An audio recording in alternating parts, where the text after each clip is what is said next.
সফল উদ্যোক্তা আছে, অনেক জায়গাতে সফলতা আছে, কিন্তু এই ধরনের সফলতা উদ্যোক্তাগুলোকে ব্যতিক্রম। যদি আমরা বলি, অনেকে মাশরুমকে বিভিন্ন ভাবে ব্যাখ্যা দেবে হবে, কিন্তু মাশরুম নিয়েও কিন্তু মানুষ জীবনে অনেক কিছু করছে। তো সেরকম একটা সফল উদ্যোক্তা হচ্ছে আমাদের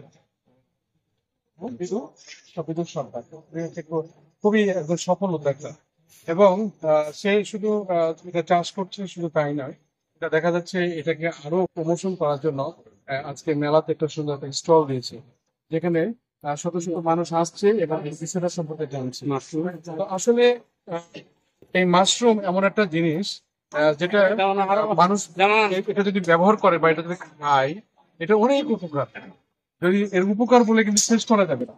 এটা যদি আসলে সত্যি মানুষ যদি না জানে, তাহলে কিন্তু আসলে মানুষের আর আসলে ব্যবহার করবে না।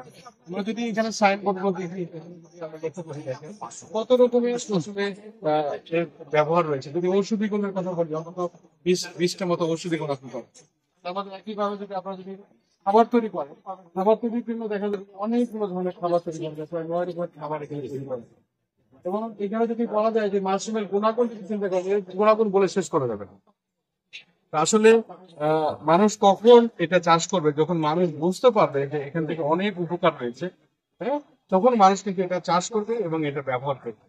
তো এখন আমাদের এই সকল উদ্যোক্তা সুন্দর ভাবে এটা গ্রহণ করেছে, প্রশিক্ষণ করে সে সুন্দরভাবে চালু করেছে, এবং এখানে সহযোগিতা করেছে আমাদের ওয়ার্ল্ড ভিশন বাংলাদেশ। প্রথমত তাকে বুদ্ধি পরামর্শ, তাকে দিক নির্দেশনা দিয়েছে, এবং একই সাথে টেকনিক্যাল সাপোর্ট দিয়েছে এখানে কৃষি সম্পর্ক অধিদপ্তর ব্যুরো দিনাজপুর।